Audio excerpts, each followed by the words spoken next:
Alors ça, tout ce monde-là, ça fait plaisir à voir. Hein, le mariage pour tous.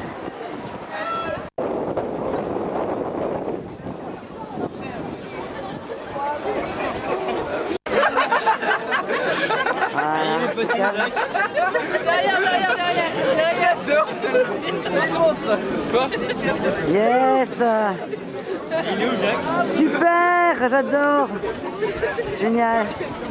Tanguy. C'est pas une référence. Là-bas, il y en a une autre. Amoureux de tout genre, amoureux de tout bord. Demain est aussi à nous, demain est aussi pour nous. Et il sera beau, diversifié et ouvert, tel qu'il aurait toujours dû l'être. Aujourd'hui, nous disons oui. Oui.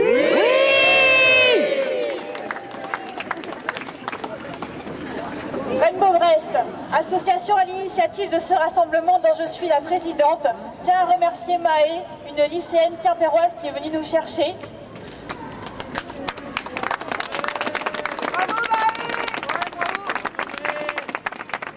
Nos partenaires HES et la Ligue des droits de l'homme pour leur implication sur ce rassemblement.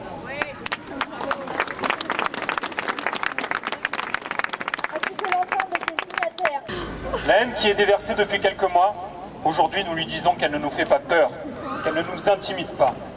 Nous sommes plus que jamais fiers de notre combat et nos convictions sont solides. La haine et les amalgames montés sont souvent ce qui reste quand, au fond, on n'a rien de bien sérieux à opposer. Et s'il y a bien ces derniers temps un mariage contre nature, c'est bien celui de vouloir unir la République au dogme religieux pour permettre à ce dernier d'imposer sa loi à la poignée. L'esprit d'égalité et de fraternité, c'est celui qui nous anime pour permettre à des hommes, à des femmes, à des familles de bénéficier des mêmes droits que les autres. À ceux qui douteraient du bien fondé de ce projet de loi, un rappel. On ne choisit pas d'être homosexuel. En revanche, on choisit d'être homophobe. Bravo! 3 fois oui au mariage pour tous. Oui!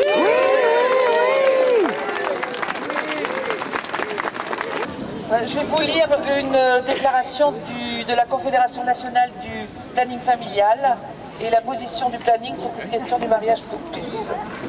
Donc pourquoi nous défendons le mariage entre personnes du même sexe et pourquoi nous sommes aujourd'hui dans la rue, même s'il faut bien reconnaître que le mariage ne nous fait pas toujours forcément rêver.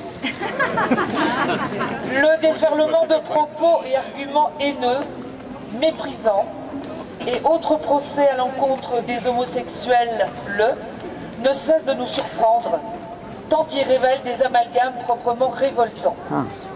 Il témoigne, dans un contexte social où les enjeux de l'égalité entre femmes et hommes, entre homosexuels, hommes-femmes, et hétérosexuels, hommes et femmes, sont enfin sur le devant de la scène, de la difficulté à penser la société en termes d'égalité des droits et non de hiérarchisation des valeurs des individus qui la composent.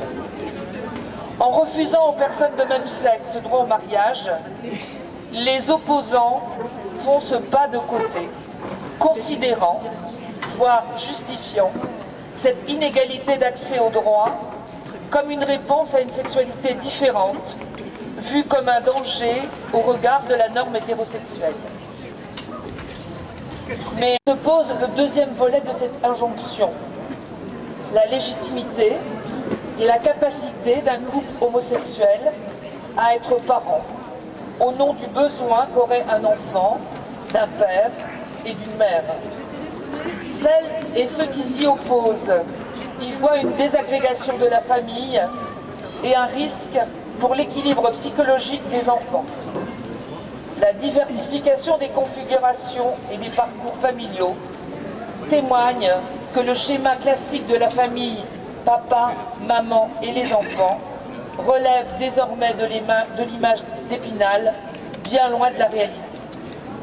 Elle est une association de lutte contre le sida et les hépatites, et donc nous sommes mobilisés dans toute la France pour l'égalité des droits. Quel est le rapport entre la lutte contre le sida et le combat du mariage pour tous, me demanderez-vous?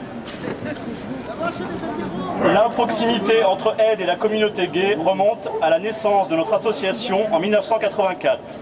L'écrasante majorité des malades étaient alors homosexuels. Durant ces années noires, qu'ont été pour nous les années 80 et 90, l'époque où il n'y avait pas de traitement et où les gays mouraient à l'appel. Nous avons vu des homosexuels ayant leur conjoint à l'hôpital ne pas avoir accès à des informations de la part du monde médical car ils n'avaient pas de lien familial ou d'union légale entre eux. Nous avons vu des gays perdre leur conjoint des suites du sida et ne pas pouvoir aller se recueillir sur le corps de leur amour disparu à la morgue parce que leur belle famille ne les y autorisait pas. Nous avons vu des hommes perdre leur conjoint du sida et se retrouver du jour au lendemain à la porte de leur logement commun s'il était au nom du défunt. Nous avons vu des gays qui élevaient les enfants de leurs compagnons comme s'il était leur propre enfant, perdre tout droit sur ces derniers en cas de séparation ou de décès du père légal. À travers toutes ces injustices que nous avons croisées au cœur de notre engagement associatif, il nous est rapidement paru évident que l'on ne pouvait lutter contre les ravages du sida sans lutter aussi contre les discriminations vécues par la communauté gay. L'optimisme, parce que ce texte, nous allons le voter. Il n'y a aucun doute sur le résultat. Et la certitude du résultat nous conduit à la patience pour y arriver. Pourquoi vous dis-je ça? Parce qu'à la commission des lois, que j'ai le privilège de présider depuis maintenant 6 mois, il y avait 570 amendements qui avaient été déposés et qu'au bout des 8 premières heures de travail, nous n'en avions discuté que 15. Et qu'il nous a donc fallu faire preuve de patience, de façon à ne pas donner le flanc, de ne pas prêter le flanc, que seul un référendum pourrait répondre à la question posée. Parce que nous ne partageons pas ce point de vue, parce que le président de la République a pris l'engagement, parce que les parlementaires dans leur profession de foi ont partout en France dit oui, nous voterons le mariage et l'adoption pour tous, parce que chaque année, au mois de juin, dans la marche des fiertés, il y a des milliers de citoyens qui se rassemblent à Paris pour dire nous voulons l'égalité des droits. Parce que toutes ces manifestations font que nous avons parfaitement la légitimité de voter ce texte, nous le ferons. Je ne peux pas vous dire quand. Nous allons commencer à débattre à l'Assemblée. Je salue mon collègue Richard Ferrand qui apportera sa part à l'exercice à partir du 29. Nous n'avons pas prévu le terme. Nous avons prévu d'y travailler le samedi, le dimanche. On est contre le travail de dimanche, sauf pour ce jour-là et pour ce texte-là. Et nous irons jusqu'au bout de ce que la droite décidera de déposer pour les amendements. Nous refuserons d'en discuter aucun, parce que nous savons une chose, c'est la sérénité, parce que nous travaillons pour l'histoire, et que l'égalité n'est pas une demande, c'est un droit. Liberté, égalité, fraternité, rien de plus, mais rien de moins. Bravo!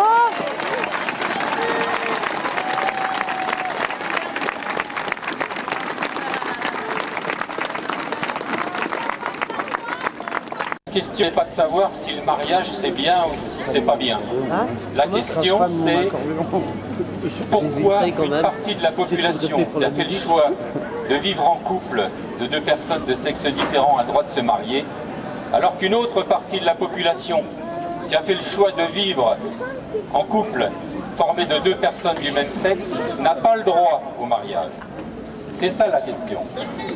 Quant aux enfants, je dis à ceux qui brandissent l'intérêt des enfants pour s'y opposer, je leur demande de parler moins fort, car c'est se montrer très soucieux, ce n'est pas se montrer soucieux de l'intérêt des enfants que de stigmatiser les milliers d'entre eux qui vivent aujourd'hui au sein de couples du même sexe. Ah oui, on y va, ouais. Non, je démarre de se marier samedi prochain, à quelle heure? 11h. 10h, place Théroduc, un mariage pour tous sera célébré, la mairie du mariage pour tous. Vous alignez. Allô, avant de partir, le samedi 26, place Théroduc, à 10h du matin, nous organisons un mariage pour tous, place Théroduc.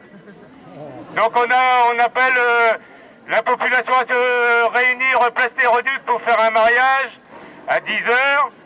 Et on fera un cortège jusqu'à la mairie, où les vœux du maire seront prononcés à 11h. Et nous, à 11h, on installera les couples de mariage pour tous dans notre cabane qui sera construite devant la mairie. Donc rassemblement, rendez-vous le 26 place Théroduc à 10h. Merci.